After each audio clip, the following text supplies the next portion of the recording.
Namaste and welcome back to another episode of The Sapient. Today we have yet another author.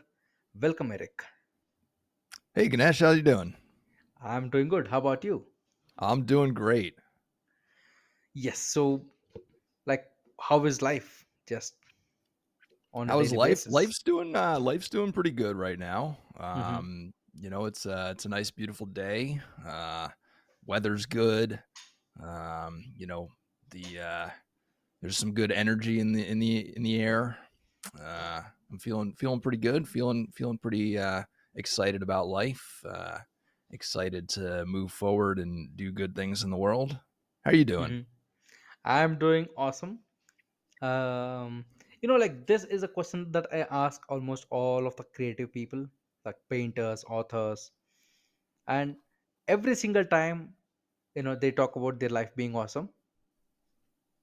Yeah. Because um I when I talk to less creative people and I ask how is your day, they're like, like I just got off the work and I'm feeling tired and all these things. But Mm. when I talk to an author and they're like, you know what, life is good. And that's kind of like true signature of an author. Yeah, that's an interesting insight. You know, I think it's probably the more creative of the ventures.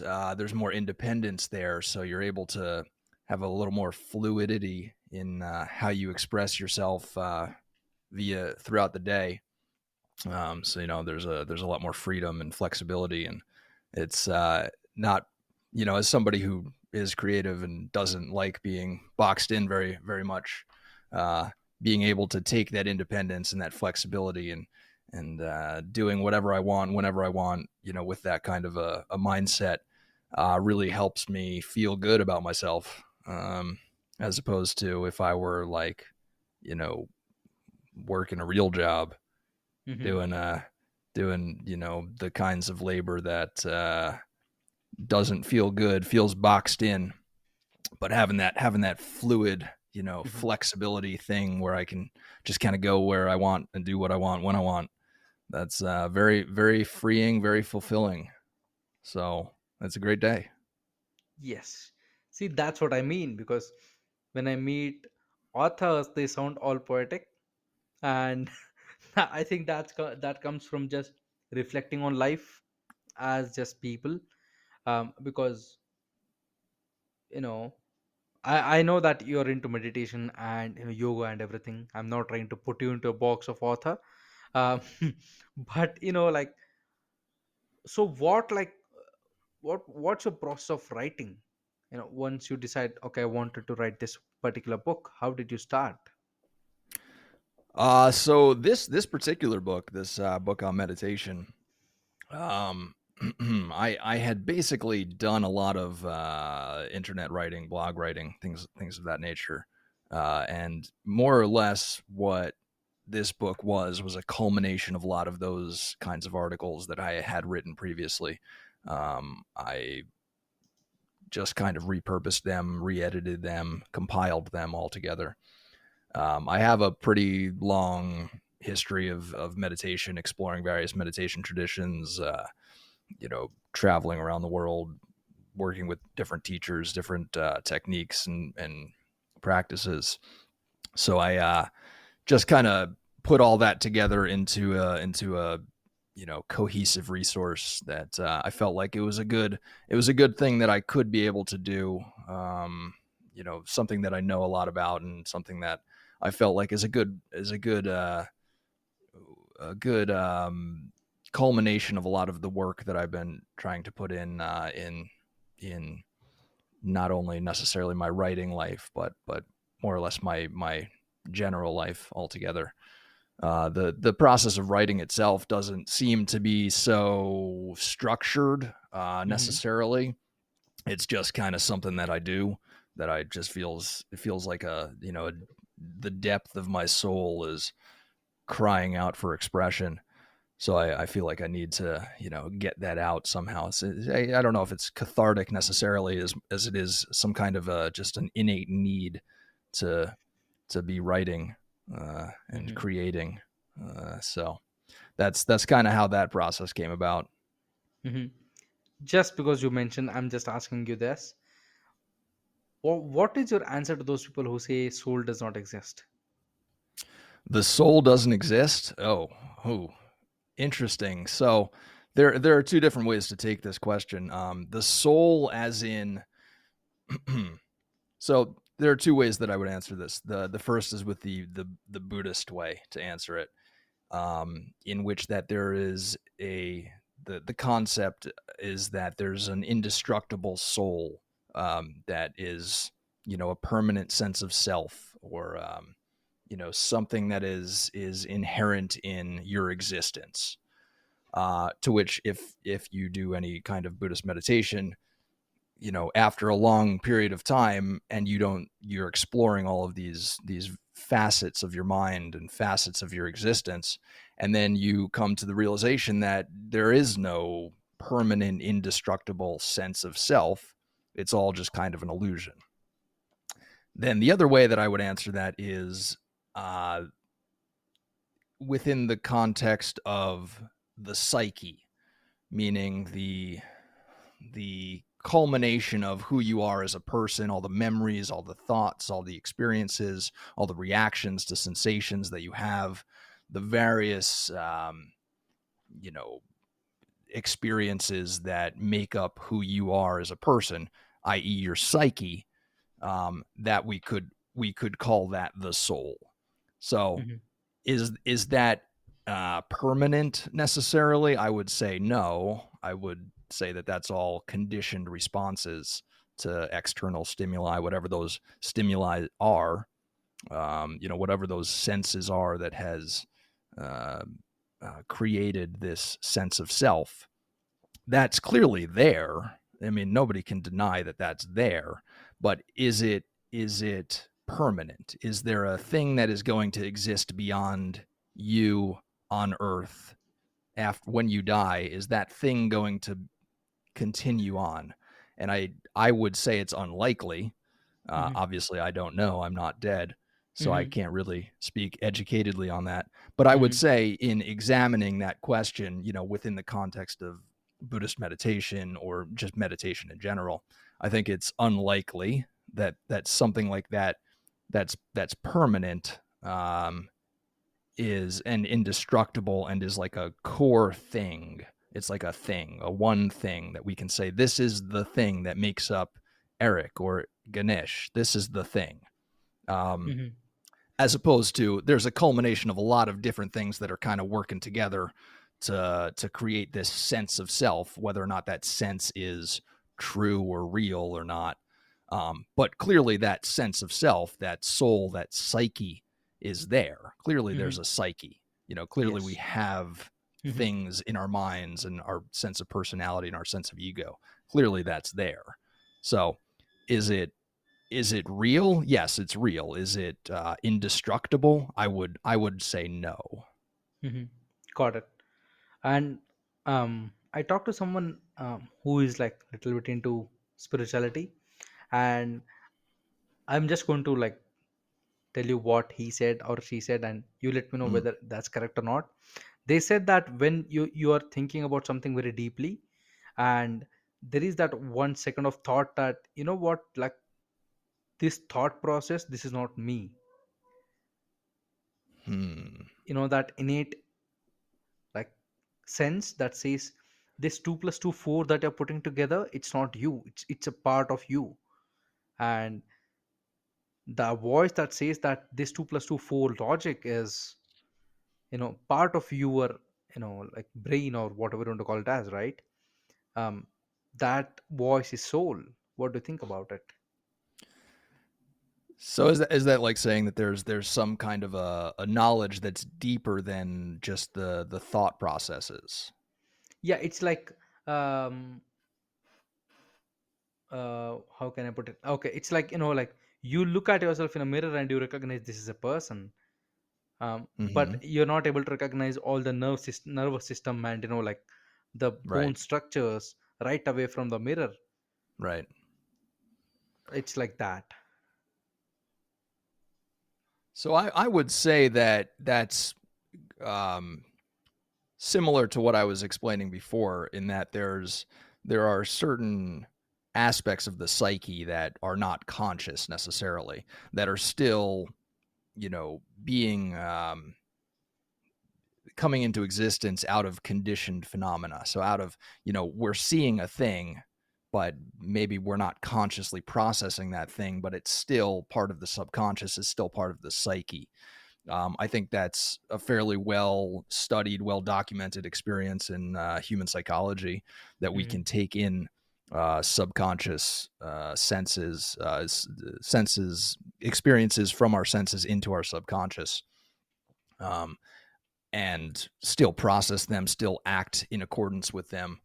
Um, as for instance, 2 + 2 = 4, you had to learn that at some point. Like, you didn't just know that.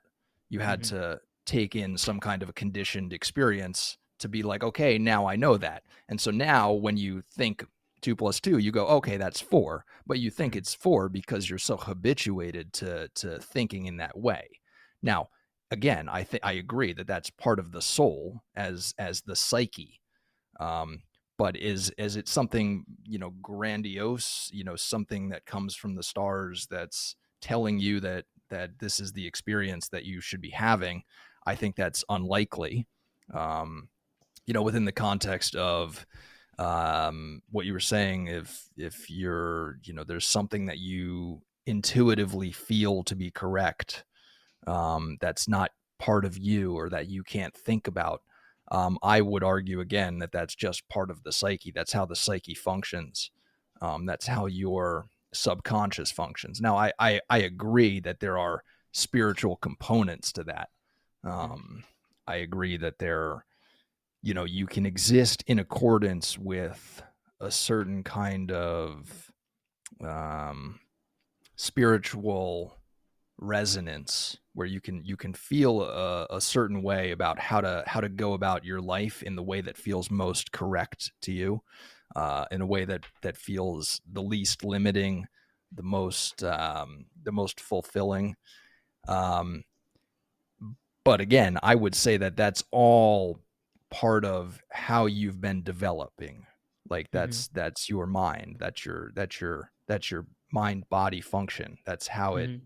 has happened since you were born. And so you're just taking in all this external stimuli, processing it with your senses, and that's culminating into a sense of self. And that Mm-hmm. sense of self we could call the soul, or the psyche. But is that sense of self coming from somewhere else, or is that sense of self just from your conditioned experiences that you're taking Mm-hmm. into both your conscious and your subconscious? I would Mm-hmm. say it's the latter. I would say it's not necessarily something out in the stars that's coming into our body. I would say it's just, nature, Mm-hmm. how the mind functions. Got it. And what got you into this spiritual journey of, I want to meditate and, like this positive life set? Um, so I was studying to be a scientist for a while. Mm-hmm. I was going to school, studying earth science, atmospheric science, Mm-hmm. and I realized that I was pretty miserable. Mm-hmm. I wasn't happy, wasn't excited about life. Was Mm-hmm. waking up pretty depressed every day. Lots of anxiety. Had sleep issues. I mean, just issues, physical issues, Mm-hmm. lots of problems, just so many problems. And I don't know, there was some random intuition that I had to say, hey, you need to start meditating. And I didn't know what meditation was. I just like maybe heard the word a couple times, but I didn't really understand what that meant. I had no real, like, you know, st- I mean, I was living in upstate New York. There's no like Buddhist monasteries I can go in upstate New York to Mm-hmm. learn meditation or anything. So I just kind of looked on YouTube. I looked on the internet. I was like, what is meditation? How do you do it? What are all these things that we can what does meditation do even? Like, I didn't know Mm-hmm. that. I didn't know. I had no conception of what it was, but Mm-hmm. once I started to like get into the practice, I really got into the practice, and I really like dove pretty deep into Buddhist philosophy and uh, meditation techniques. I kind of ran the gamut of spiritual philosophies and just tried to really get a sense of my intuition, what this intuition within me was trying to say. Mm-hmm. Which at the time was trying to say, hey, you shouldn't be in school studying science. That's stupid. You should be Mm-hmm. like doing the things that you want to do, and what those things are. I was a very creative individual, still am. I consider myself to be creative. Mm-hmm. I wanted to write, I wanted to make music, I wanted to explore and travel, and so I just decided, okay, I'm gonna do that. And when Mm-hmm. I started to actually listen to my intuition and my sense of the things that I like to do, Mm-hmm. that's when a lot of these physical problems, these mental problems started to alleviate. Now, also there was plenty of uh, I mean, I'm not going to say that I'm, the happiest person on earth. That's Mm-hmm. certainly not true. But being able to overcome the limitations that you're setting for yourself Mm-hmm. is a truly profound thing. I mean, the limitations that I was facing were things that I had done to myself, Mm-hmm. and being able to just be like, hey, that's not acceptable. Like, I can do better than that. Like, why am I doing things that other people want me to do? Why can't I do the things that I want to do? Mm-hmm. So that was kind of where that impetus came from. So that's more or less what started me on this kind of meditation spiritual journey, is that coming to a realization of why why would I be living somebody else's life when I could be living my own life? And I'm not Mm-hmm. living my own life. So why don't I just try living my own life and see where that takes me? Mm-hmm. And here we are. So, since you made that switch, like, did your definition of what success looks like has changed? What success looks like? Yeah. Um Success, I don't know about success. I think success has, to me, success has like societal implications. Mm-hmm. You have a certain marker within society that says you've hit some kind of benchmark. Um, Success on a personal level, I would certainly say there's fulfillment and there's satisfaction, Mm-hmm. which in a personal sense has certainly felt successful. Mm-hmm. Um, but I wouldn't say necessarily that the definition of either of those things changed Mm-hmm. necessarily. Got it. Yeah. So, since how many years have been practicing meditation and just learning it? Um, it would be about, I'd say about 13 to 15 years or so, give or take. Mm-hmm. So you have just Um, started now. uh, I've, yeah, I mean, more or less, Yeah, just something like started that. yesterday. Hmm. Yeah, something like that. I mean, we're all beginners and everything. I mean, Yes. nobody really knows what's going on anyway. So we're all just starting something. Yeah, and like, because you have mentioned that you work with other people too in the same field. So how does that work? Because I think, like, people have this, because I'm from India. It's like stereotypical. Mm, Stereotypical here. It's like, yeah, yoga and meditation. Like, you don't do that kind of question. And I, because I come from a very traditional family, I understand meditation and all these things. And I see often this kind of enthusiasm and joy when people talk about meditation at the start, and they don't realize that it's a very boring thing. right. Like, there is no sort of enjoyment in it in for like for a very long time, you so how Yeah. do you like adjust that, like if a person came to you and said, what, I want to Mhm. meditate today, I want to feel happy, like how do you adjust their expectations knowing that in start it's going to suck? Yeah, that's a very important thing to note. Um, Meditation is supposed to be, I mean, it's difficult. It's a you're trying to calm the natural chaos of the mind, which is not a thing that's easy to do. And a lot of people stop meditating because it's too hard and they think that they're just doing it wrong, but they're not doing it wrong, they're doing it right. It's supposed to be hard. You're supposed to be able to overcome the challenge of stilling the mind.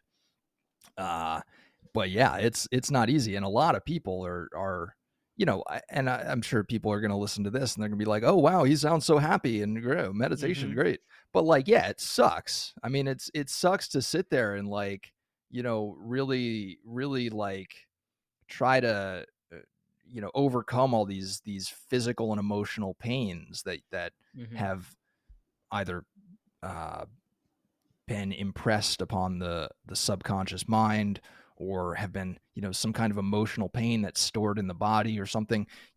Things that come up during meditation are vast and varied, and it's basically you're walking into the unknown every time you go to meditate, because it's you're just your mind is such a chaotic, frenetic, um, vast and unknown world.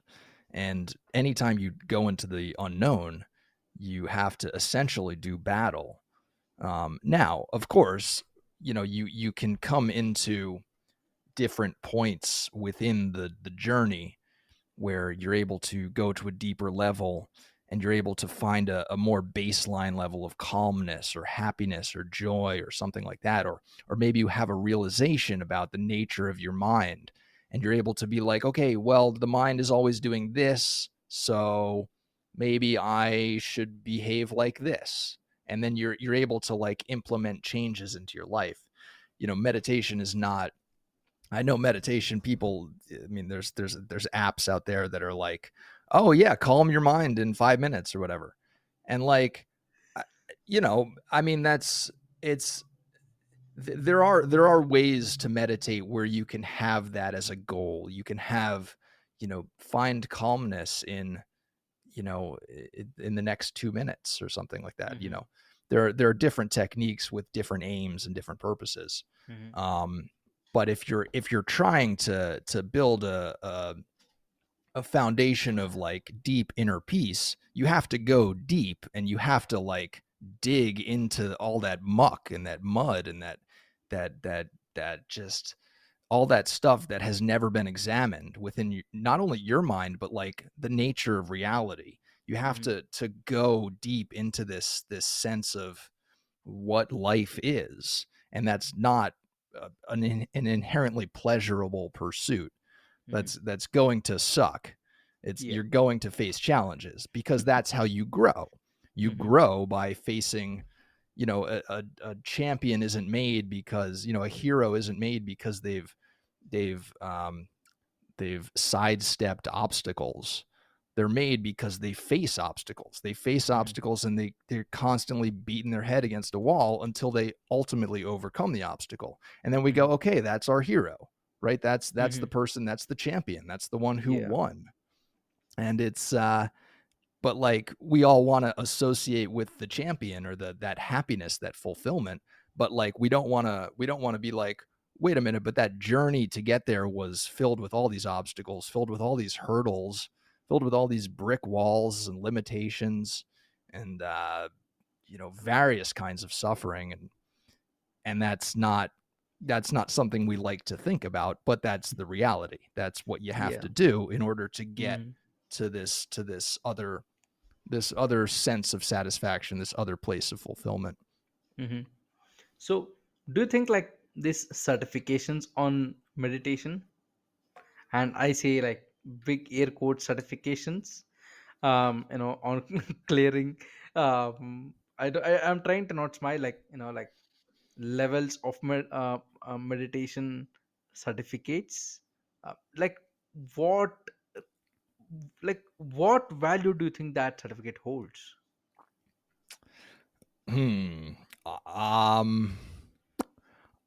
Generally speaking, I tend to think that having a piece of paper that says you're skilled at the thing that you're saying you're skilled at is not necessarily the the marker of the marker of skill that you think it is.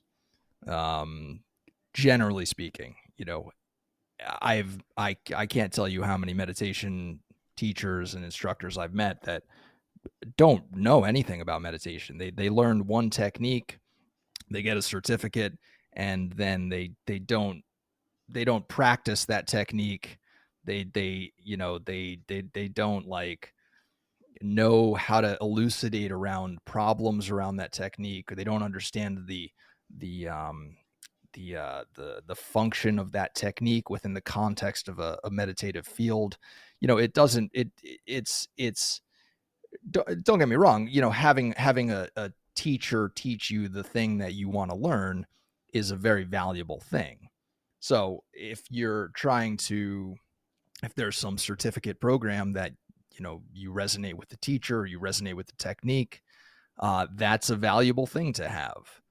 Uh, but like, is it necessary? No, I don't think it's necessary.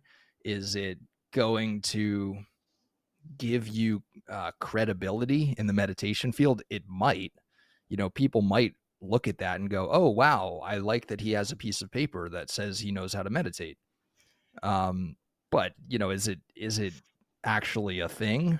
I Mm-hmm. I, I mean, I think you can learn the techniques and you can perfect the technique. Well, not perfect, but you can certainly become a much better meditator just by practicing the technique. You can Mm-hmm. certainly teach meditation just by talking with people Mm-hmm. um, who are having troubles with that technique that you are skilled at.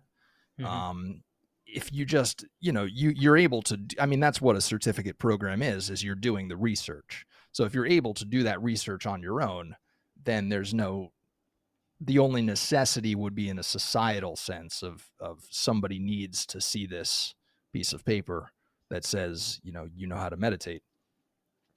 But Mm-hmm. is it essential? I would say no. Is it Mm-hmm. essential to learn how to meditate? Is it essential to be a skilled meditator or a skilled meditation teacher? I would absolutely say no. Mm-hmm. The reason I ask you is that meditation is so spiritual and not materialistic that I often wonder, like, how does the teacher evaluate? How does Like, that how do the teachers evaluate the students? yeah, it's like they teach you a new technique. Like, how do they know that it's working? Like, I mean, like, they can ask you questions to understand um, whether you are really getting into it. But like, human brain is so different from one to another that I wonder, like, how do they evaluate? Like, do you have any knowledge of that? Yeah, it's not they don't evaluate well Mm-hmm. necessarily. Like, it's here's the technique. I'm going to teach you the technique. I'm going to teach you whatever it is that I know about the technique. And Mm-hmm. then as long as you sat here and paid money for my course, I'll Mm-hmm. give you the piece of paper that says you sat here and paid money for my course. But like, there's it's as you said, it's a very intuitive process, and it's like you can't go into my mind and tell me what I'm doing. Yeah. I can come to you and say, "Hey, I'm having X issue with with Y," but like there's no way to jump into my mind and see what I'm actually doing. Now that Yes. said, there's also you know it, within the context of meditation teaching certifications, there are teaching ways of teaching how to be a teacher that are fairly well documented. You can, if somebody's experiencing this problem, you can lead them in this direction. or if somebody is saying, hey, I when I meditate, I experience X, and then you go, okay, well, that's a good thing. You can blah blah blah blah blah. So there are different ways of relating with people, in the context of teaching, Hmm. but within the context of like how to actually meditate, that's a much different thing. Hmm. Because in India, it's now like, I don't know, fab, whatever you want to call it, as a trend, Mm, that a lot of foreigners come in and they go to these certifications that has like 13 levels, and they go American and they come back like half Indian or whatever they are.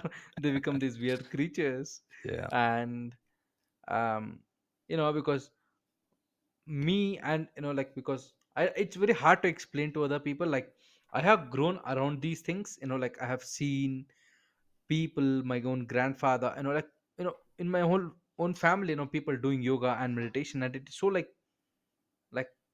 so common that we don't even like pay attention to that Hmm.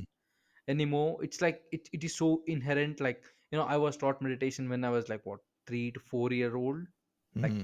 just barely enough to understand words, kind of thing. Right. And because all I still remember what I was taught. I was just taught, what, go sit and just close your eyes.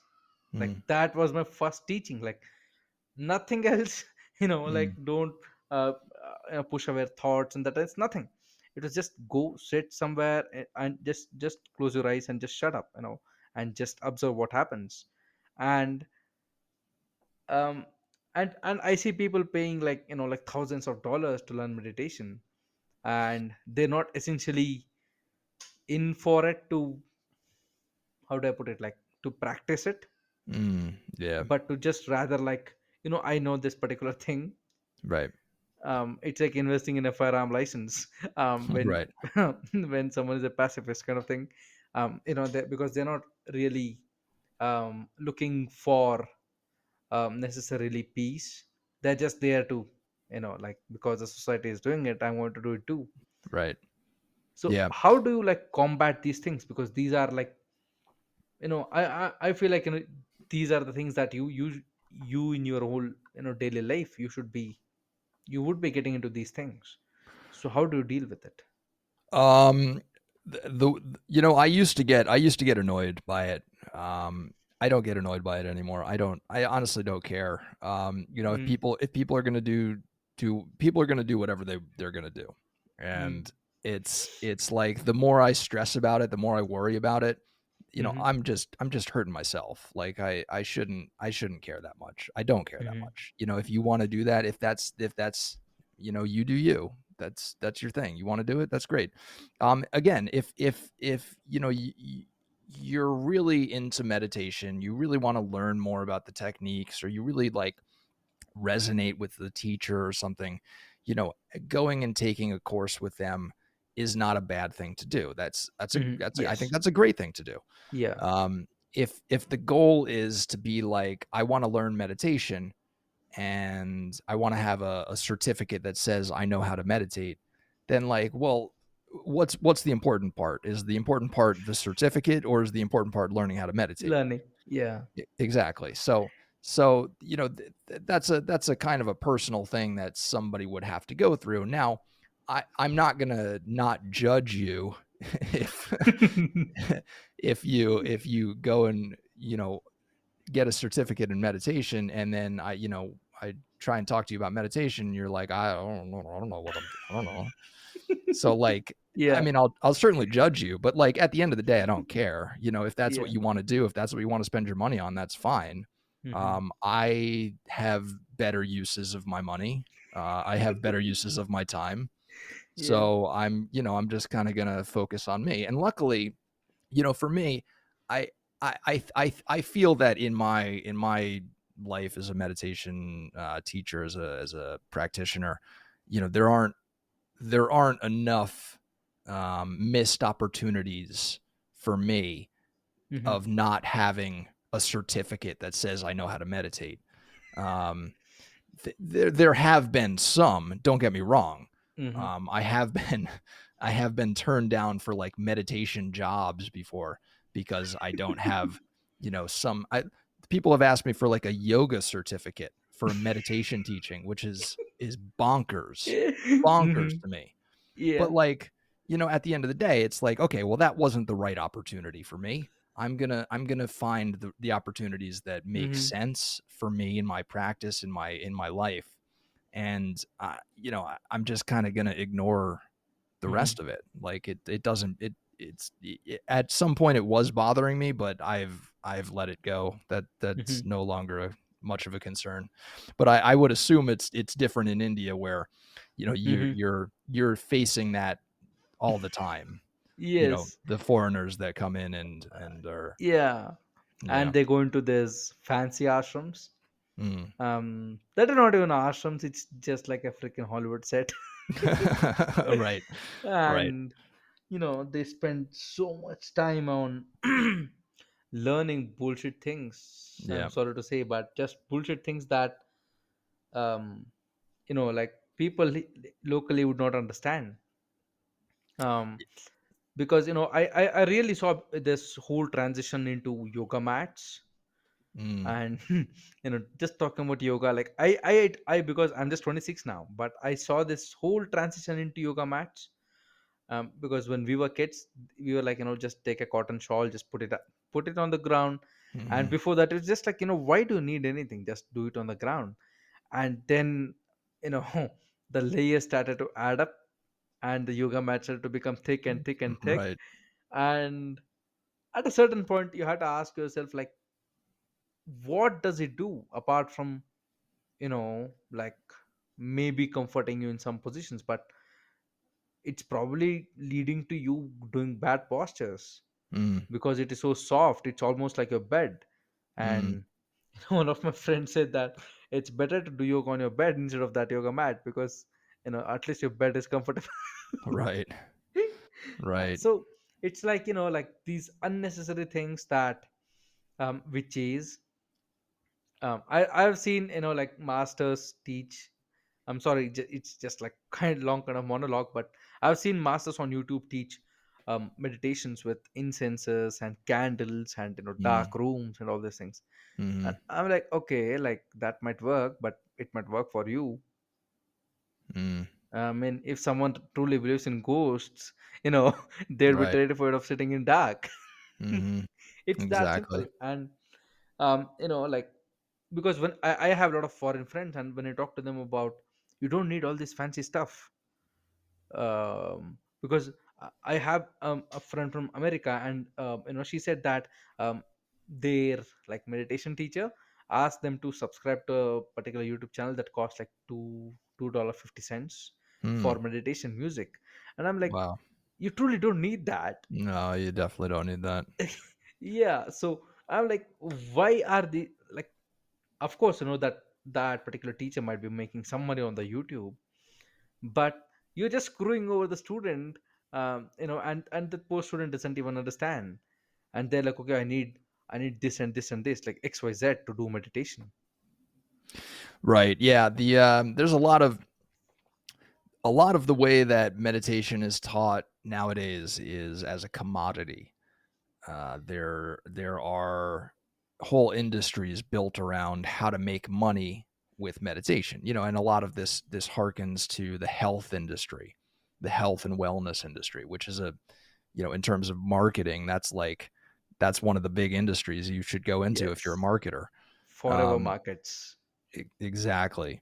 So, there's this whole thing like, oh, if you want to do X right, you got to get Y, which Yes. is just marketing. That's all it Hmm. is. And if you want to do meditation right, you just need your mind. That's the benefit of meditation, is that you don't have to have anything else. You've got your mind. That's it. That's all you need.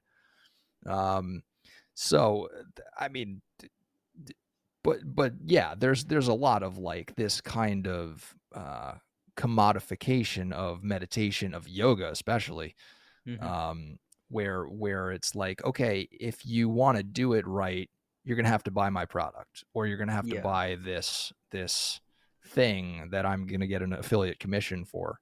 when you buy it. Um, and to some degree, there's legitimacy around how a meditation teacher or any kind of teacher in Mm-hmm. general, makes a living doing the things that they do. Um, but like to use the cudgel of Mm-hmm. meditation of uh, doing a correct kind of meditation, to use that in a way that you know is deceptive, Mm-hmm. to just further the meditation teacher's ability to continue teaching meditation. I think that's certainly not what I would do. Mm-hmm. Um, that's certainly not how I like to teach meditation or espouse the benefits of meditation. But there's plenty of it in Mm-hmm. this world that we live in. Yeah. Mm-hmm. Yeah, that's. I mean, um, like in India, there are spots which are called as meditation zones, and they charge good amount of money to go take you there. What's Um, a meditation zone? it's like spiritual places Uh on huh. top of mountains, caves. I mean, there are some caves which have scientific benefits, but where they are going, it's just meditation tourism kind of term, Oh yeah.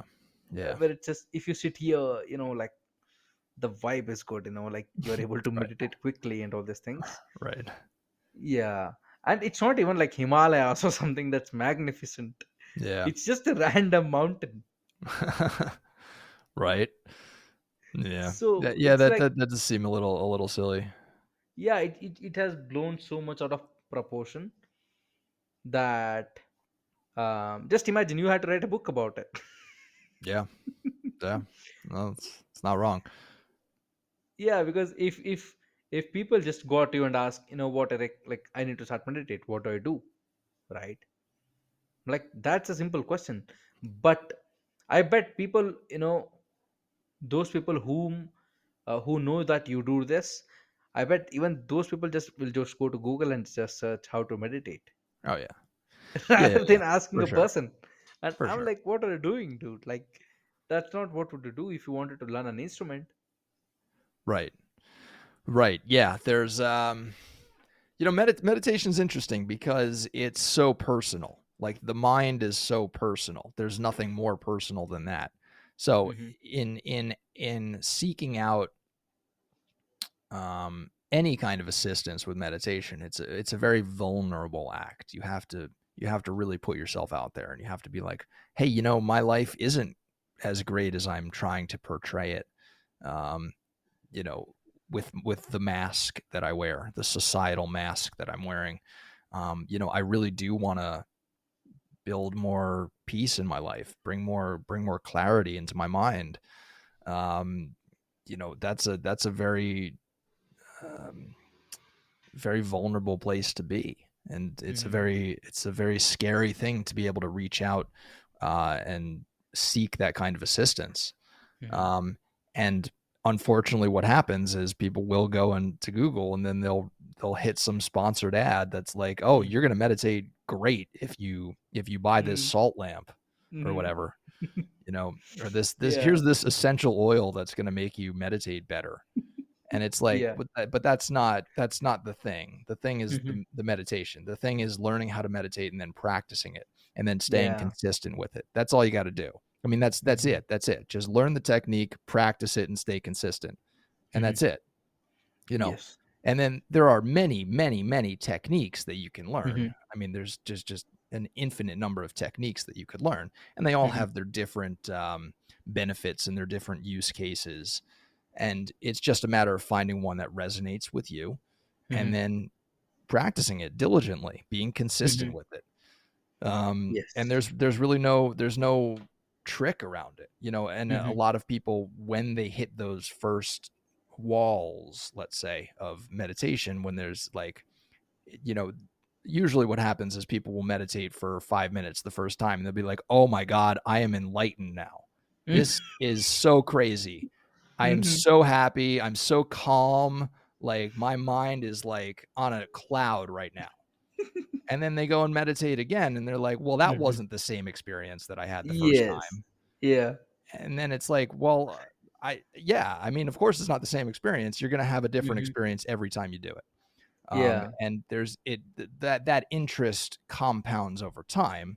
Mm-hmm. The more you do it, the more you're gonna hit different layers of the mind, and you're gonna be able to understand the reality of the mind and how it Mm-hmm. how it functions.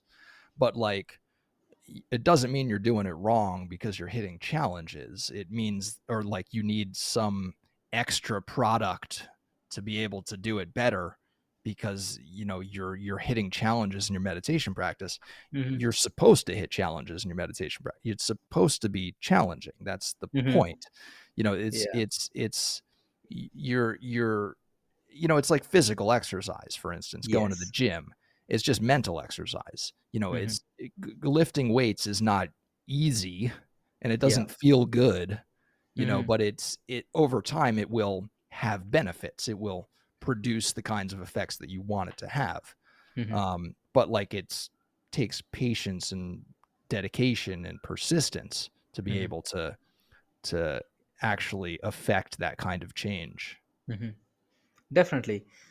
Because one of my gurus said that, like meditation is like wrestling with an alligator. It's like wrestling with an alligator for 10 minutes for a 10-second ride. Mm, yeah. you know you fight with your brain so much, you fight with your body so much, just to find that couple of seconds where you hope you find something. So, like, okay, let's say one my listener wants to get into meditation now. So what's the first step they do? Well, the first step is to get my book. Mm-hmm. That's the first step. Mm-hmm. No, the second step after you get my Mm-hmm. book and read it, um, there's really only three steps. And again, Mm-hmm. it's learn the technique, um, practice the technique, and then stay consistent and just Mm-hmm. do it every day. Set Mm-hmm. aside, make sure you're disciplined with it. Um, again, there are any number of techniques that you Mm-hmm. can do, and in the book that I uh, am telling everybody to buy right now, um, I explain meditation in 5 different ways. There are 5 different kinds of meditation. There's Mm-hmm. mindfulness meditation. There's concentration meditation. There's visualization meditation. There's Mm-hmm. contemplation meditation, and then there's transcendent meditation. Mm-hmm. So mindfulness is the one that most people are familiar with. That's what comes from Buddhism. Mm-hmm. This was the Buddha's like big realization that he Mm-hmm. had when he was trying, all these various ancient Indian Vedic practices. Mm-hmm. And he broke away from them and said, none of these are going to lead me to my goal, which is to eradicate suffering. Mm-hmm. So that's where he came up with mindfulness. And there are any number of mindfulness techniques that you can do. The most taught one is mindfulness of breath. So you focus on the breath. Depending on how you're doing it, the in and the out breath. Some variation of focusing on that. You could focus on the rising and falling of the abdomen. You can focus on the sensation of air passing through your nostrils. You can focus on the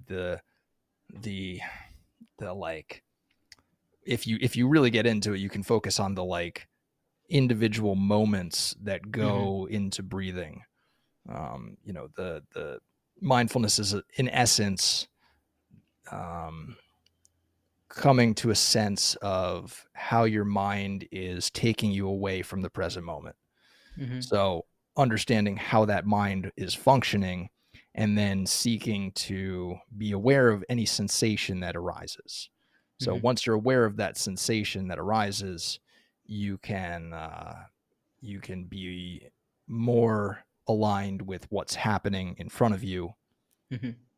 versus reacting to a sensation. Mm-hmm. So that's Got it. mindfulness. Concentration is So that would be like you're trying to still the mind and focus it on a central point, a Mm-hmm. central object. And so the the benefit of that is to be able to have a sense of stability around how the Mm-hmm. mind is focusing and how the mind is functioning. So it's a slightly different aim than mindfulness, which is to kind of take in whatever sensation is arising and not be swayed by it.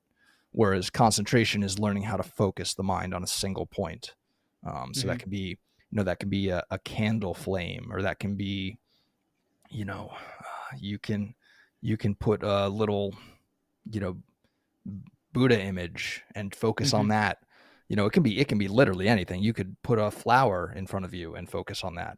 Mm-hmm. It's just anytime that your mind shifts from that object, you just bring it back to the object. It could also be the Mm-hmm. breath. A lot of concentration meditations revolve around the breath as well. But the Mm-hmm. focus of the breath is to come to a central point of focus around the breath, as opposed to mindfulness, which is um, teaching you to be more aligned with how the mind is trying to take you away from the present moment.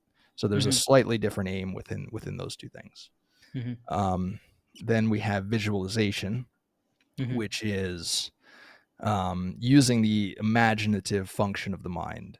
So that's, let's say I'm going to run a race tomorrow. Mm-hmm. So I imagine myself running that race, and I imagine myself winning that race, and I can conjure Mm-hmm. those feelings of, like, success and joy and happiness. I can use whatever creative function of the mind in order to put myself, in essence, into a different situation than the situation that I'm currently in. Mm-hmm. Um, and that has all kinds of benefits, for whatever reason that you're doing that. Um, the main benefit of which is to uh, conjure up a different feeling state that you can use to either focus on, Mm-hmm. or try to bring into the future. So bring Mm-hmm.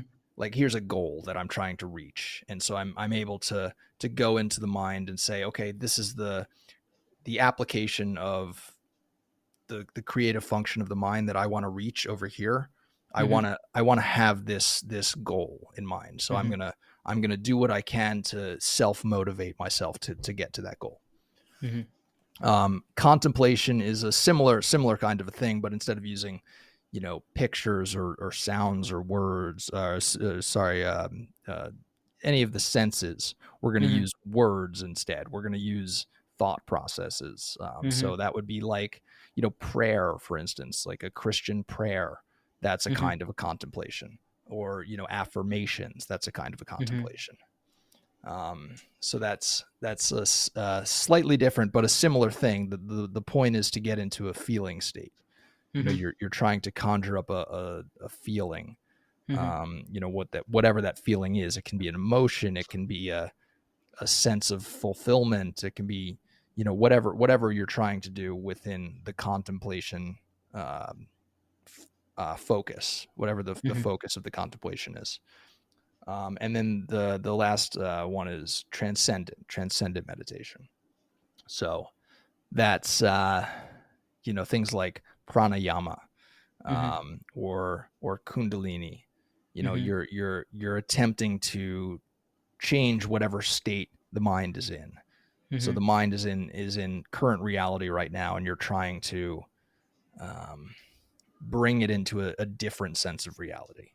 Mm-hmm. So you're having a transcendent experience. You're going outside of this reality, and you're saying, "I'm bringing it into a different world right now." So those are the five main methods, five main categories, Mm-hmm. we could say, of meditation. And then within those categories, there are any number of techniques that one can use Mm-hmm. um, to achieve those aims of Mm-hmm. of those meditation techniques. Got it. I wouldn't say there's any one that's better or worse than any of the others. Mm-hmm. Um, I would I would certainly say that mindfulness is like the gold standard of Mm-hmm. meditation. Yeah. Certainly with the aims that I like to profess. I think that's the one that is going to have the most dramatic effects.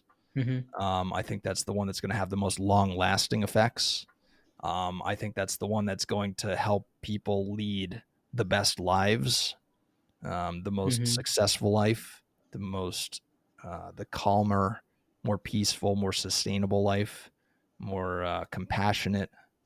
Mm-hmm. Um, that's not to say you can't do that with concentration meditation. I mean, you can conceive of Mm-hmm. that, but like mindfulness is really, in my opinion, the gold standard of meditation.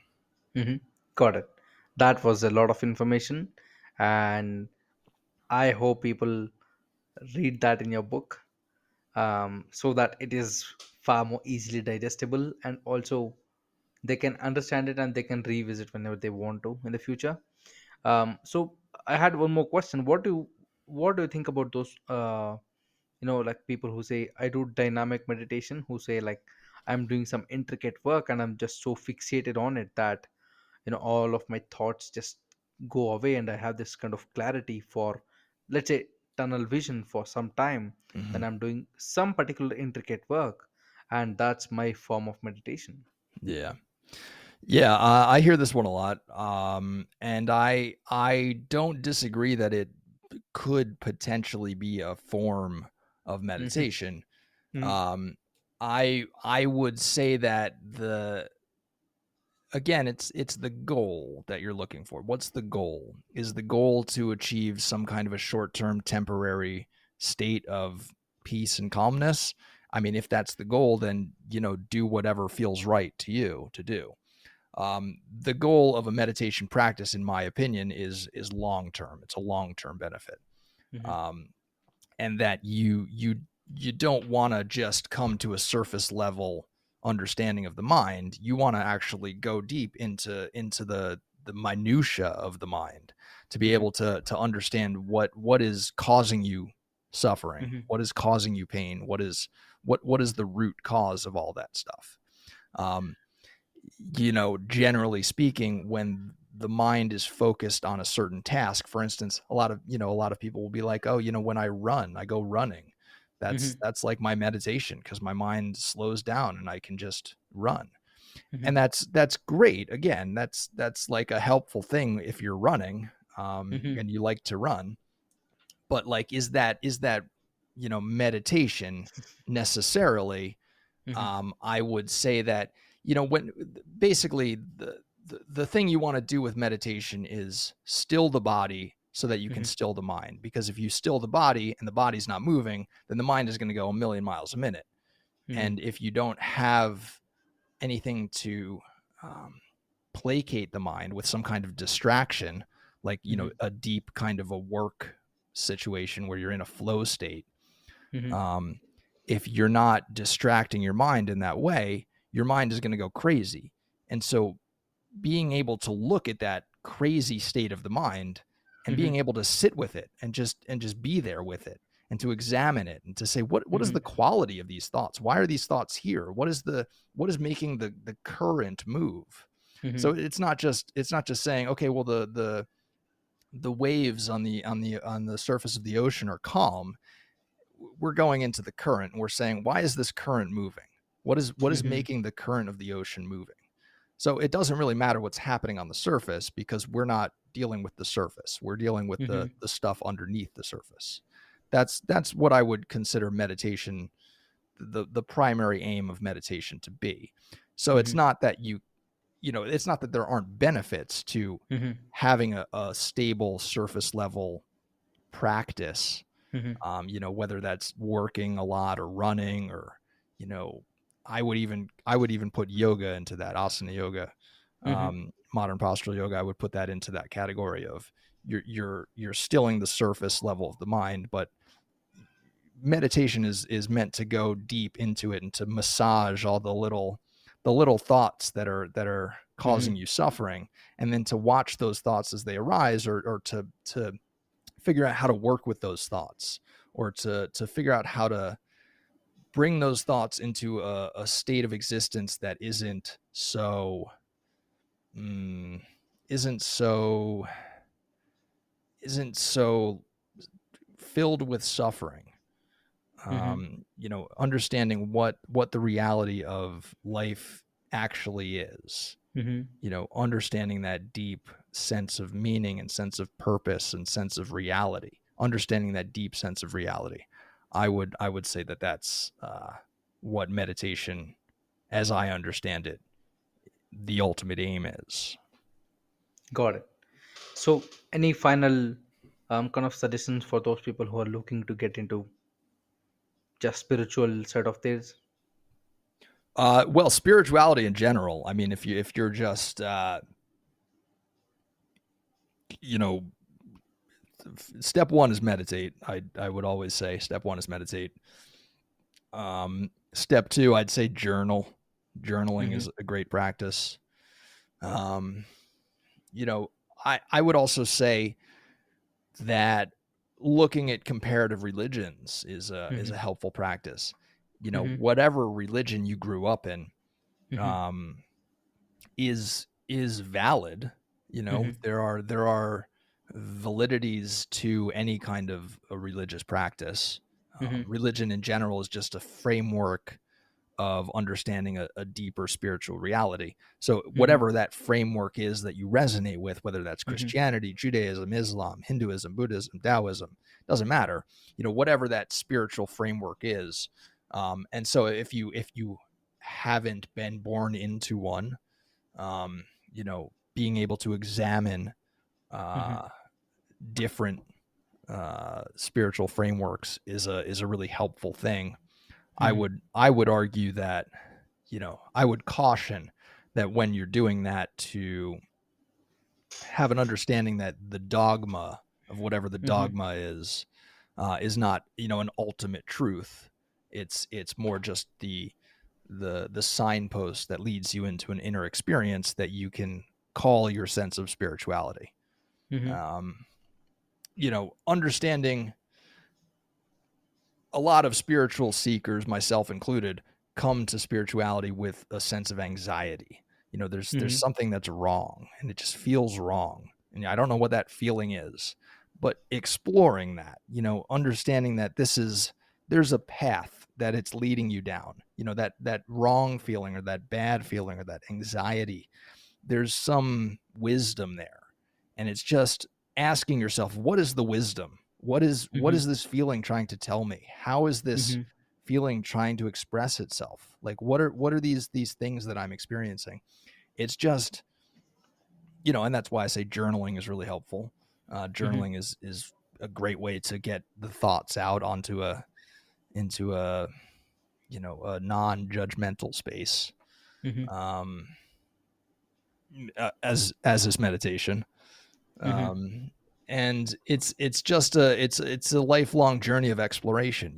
As you tap more into the sense of how your mind and body function, and then you Mm-hmm. tap into the relationship between the mind and the body, and then you Mm-hmm. can see, okay, well, there's clearly an energetic system within the Mm-hmm. body and within the mind.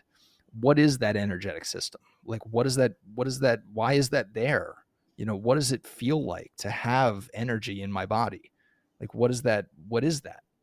And then just going into it, going as deep as Mm-hmm. you can into it, just diving deep into the sensations of the body, diving deep into the sensations of the mind, Mm-hmm. diving deep into any of the feeling states that you're experiencing. Mm-hmm. Just feel is the trick. That's what intuition is feeling. Not Mm-hmm. emotion necessarily, but feeling. feeling Got it. feeling the way that the body feels, feeling the way that the mind feels, and then that'll sort of open up the spiritual world. Mm-hmm. Got it. So meditation and journaling is what suggested for new people. uh, In those short. are those are two great places to start. Mm-hmm. um, Got it. yeah, meditation in general is going to be the way that you're able to feel into your experience. So Hmm. that feeling and then that expression of that feeling is a way that you're going to be able to continue the momentum of feeling your experience and then expressing your experience in a way that feels personally resonant. Hmm. Got it. So, Eric, first of all, I want to thank you very much for taking your time being on the show. And to our listeners, Eric's books Amazon link will be in the episode description. So just go there, and there is a Kindle as well as hardcover, I believe. So whichever is suitable to you, just go for it. And hopefully, you can reach Eric if you have any questions or doubts, or would just want to have a chat with him. So if possible, Eric's social media also will be in the link. So Eric, thank you very much first of all for making your time and coming on the show. Yeah, thank you, Ganesh, for having me. It was great. Great talking with you.